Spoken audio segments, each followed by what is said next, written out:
Sem a ressurreição, o cristianismo deixa de ser cristianismo. A ressurreição é a prova do triunfo de Jesus Cristo sobre o pecado e a morte, é a antecipação da ressurreição dos seus seguidores, é a base da esperança cristã. Paulo aos Coríntios disse que ele morreu, foi sepultado e ressuscitou ao terceiro dia. Na última sexta-feira fiz um vídeo falando sobre a morte.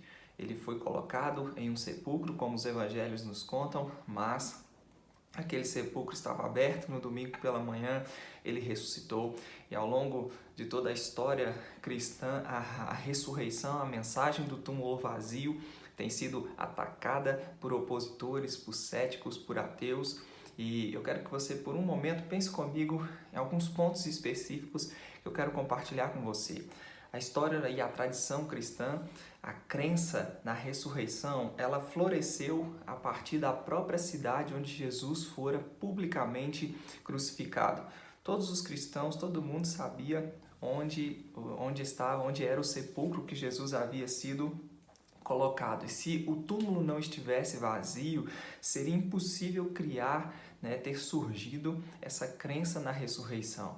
Se o túmulo realmente não estivesse vazio no domingo pela manhã, você acha mesmo que as autoridades romanas, o sinédrio judaico, não teriam, talvez exumado o corpo, pegado o corpo de Jesus e apresentado para toda Jerusalém, dizendo: essa história de que ele ressuscitou é invenção dessas mulheres, é invenção desses discípulos. Olha aqui, ele continua morto, e não há nenhuma evidência de que isso tenha acontecido, porque o túmulo no domingo pela manhã ele estava vazio.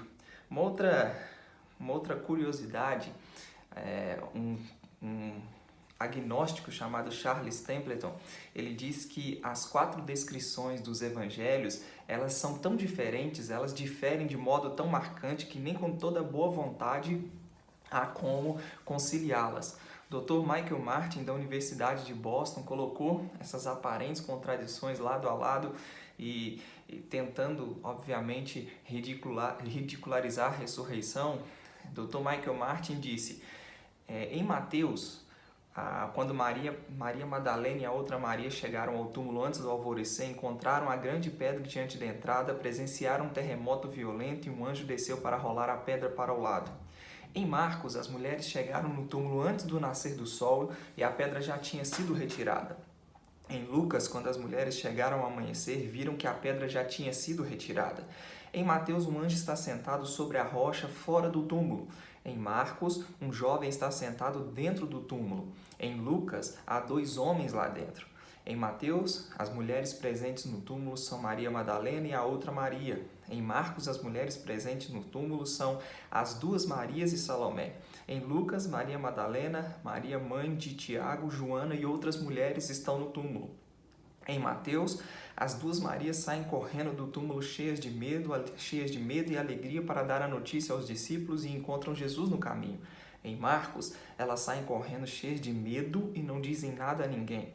Em Lucas, as mulheres contam a história aos discípulos que não acreditaram nelas, não havendo indicação de que eles haviam se encontrado com Jesus. E aí, Dr. Michael Martin faz a pergunta, ele diz, à luz de tudo isso, como é possível considerar verídica a história do túmulo vazio? E ele pensou que desferiu um golpe mortal na mensagem da ressurreição, na crença do túmulo vazio, porque os evangelhos apresentam essas aparentes contradições. E sabe, é curioso pensar que Dr. Michael Martin, ele é um filósofo e não um historiador. Qual é a diferença de um filósofo para um historiador? Um filósofo, se algo não faz sentido, ele joga o bebê fora junto com a água suja.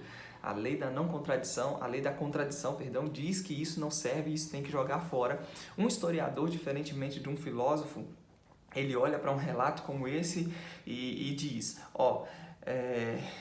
há algo, eu vejo algumas incoerências, em alguns detalhes específicos divergem, mas há uma mensagem unânime que é transmitida em todas as 4 narrativas. Ele diz que isso indica que há uma base histórica nessa história confiável, por mais conflitantes que sejam detalhes secundários. Então, portanto, podemos ter grande confiança que o núcleo central é comum às narrativas. Ou seja, o que ele está dizendo, por mais que outros detalhes divergem, há uma mensagem central que é comum em todas essas narrativas.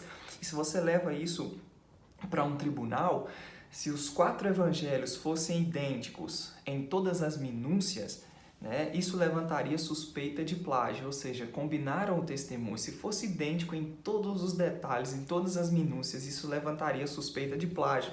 Então, as diferenças entre as narrativas do túmulo vazio e vazio indicam que temos várias confirmações independentes da história do túmulo vazio. Uma outra questão que precisamos considerar é o fato de que as primeiras testemunhas da ressurreição foram as mulheres. Se você procurar estudar o lugar, a posição que a mulher ocupava no primeiro século, é extraordinário que os evangelhos, a história reporte as mulheres como as primeiras testemunhas. O testemunho de uma mulher não era aceito no tribunal judaico. Os judeus diziam é melhor queimar a lei do que dar às mulheres. E nós temos os 4 evangelhos, eles são unânimes em colocar as mulheres como testemunhas. Qualquer relato posterior que tivesse sido inventado, teriam colocado outros discípulos como as primeiras testemunhas, outros discípulos que seriam mais bem aceitos quando o relato fosse lido. Então, o fato de ficar registrado que as mulheres foram as primeiras testemunhas, isso indica que, por mais que, por causa do contexto da época, tenha sido embaraçoso para eles colocar as mulheres como as primeiras testemunhas, eles só podiam estar dizendo a verdade. O túmulo estava vazio. Nós temos as aparições. Em 1 Coríntios 15, Paulo diz que ele ressuscitou, apareceu a Pedro, apareceu aos 12, apareceu a mais de 500 irmãos de uma só vez, os quais a maioria sobrevive até agora. Na época, quando Paulo estava escrevendo a sua epístola aos Coríntios, em outras palavras, Paulo está dizendo, quer chamá-los para um interrogatório, quer chamá-los para testemunharem a respeito do que viram, eles estão vivos, a maioria está vivo. Nós temos também a prova circunstancial. O que é uma prova circunstancial? A prova circunstancial é composta de fatores indiretos, os quais se pode tirar conclusões racionais. Seu efeito cumulativo pode ser tão grande ou tão forte quanto os relatos de testemunhas oculares e às vezes é até mais significativo. E falando de prova circunstancial, nós temos uma prova circunstancial muito importante. O que os discípulos ganharam em troca por pregar a mensagem que Jesus morreu e ressuscitou? O que eles ganharam em troca? Ninguém fez uma promessa para eles. Segura a onda, aguenta a mentira, suporta as consequências da mentira, porque depois tem uma mansão lá na margem do Mediterrâneo te esperando. Não, ninguém fez promessas como essas. O que eles ganharam em troca por pregar a mensagem da ressurreição? Perseguição e morte. Eu tenho uma lista aqui, os primeiros mártires cristãos, como eles morreram. André foi crucificado em forma de X, Barnabé, os judeus apedrejaram até a morte, Bartolomeu foi esfolado até a morte, Filipe crucificado, nós conhecemos a história e sabemos, Paulo foi decapitado, Pedro crucificado de cabeça para baixo, Simão crucificado.